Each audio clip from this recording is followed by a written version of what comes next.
Meanwhile, British Prime Minister Cameron, as we've been saying, faced very strong opposition today in Parliament. The debate is continuing, but it forced him to delay a vote authorizing military action until next week.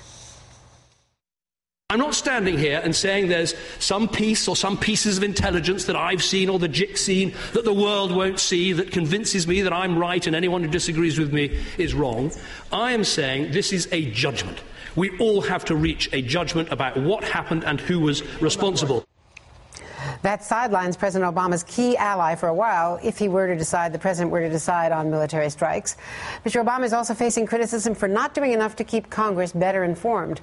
Pennsylvania Senator Bob Casey now joins me, I think, from Pittsburgh. Senator, thank you very much. There's been a lot of pushback. One of your colleagues, Senator Kaine, today said that he thought that there was no rush, no need to rush, that Congress should be back, should be informed more fully, and that there is also a political requirement to wait for the Brits, wait for the UN. What is your point of view?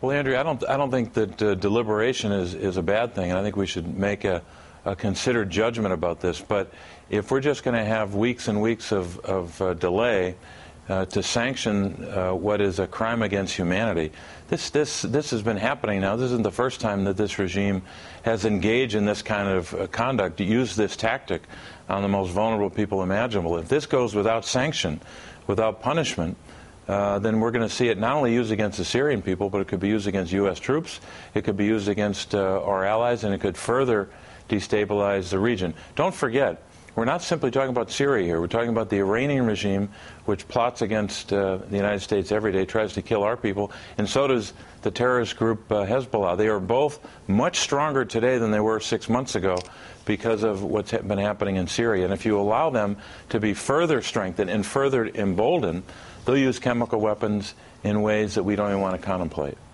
Well, the president has already waited the week and has not fully briefed. There hasn't been a classified briefing for more than just a few members of Congress. So what would be wrong in waiting a week, waiting until the British Parliament votes, waiting until the UN inspectors issue their report?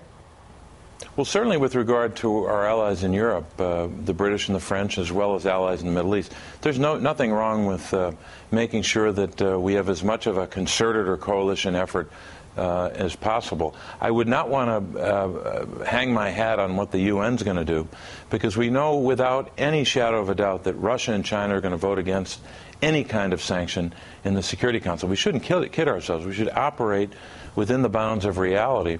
But there's no question that there's I don't think that any kind of a sanction or reprisal has to come within a matter of hours or days.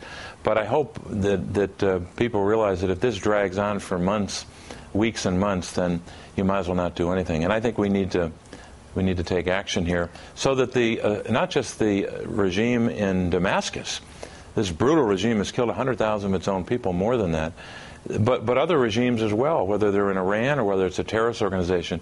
If they think the world community is just going to sit back and take this, the use of chemical weapons, which has been outlawed for 100 years, then I think we're going to suffer consequences well beyond what we see today. But, Senator, what is the legal predicate for doing this without a vote in Congress, without a vote in the UN? What is the legal basis for the White House taking this action? Well, this is a crime against humanity, and it poses a direct threat to our own national security. We've got troops in the region. We've got troops that are potentially exposed, and we know that two entities, the terrorist organization Hezbollah and the Iranian regime, are confederated with Mr. Assad, and they plot every day. They tried to blow up a restaurant in Georgetown. Andrew, you know where that is. Would have killed scores of Americans if they did that. And Hezbollah has already killed United States Marines. They plot every single day against us. They try to kill Americans every single day. We know this. This is no longer a question of theory. So this is a question which is much larger than what the Syrian regime is doing. But in this case, a very precise, targeted, and measured response, which would be proportional, I think makes sense, and I think it shows that we will not allow the use of chemical weapons against the Syrian people or anyone throughout the world. Senator Bob Casey, thank you very much.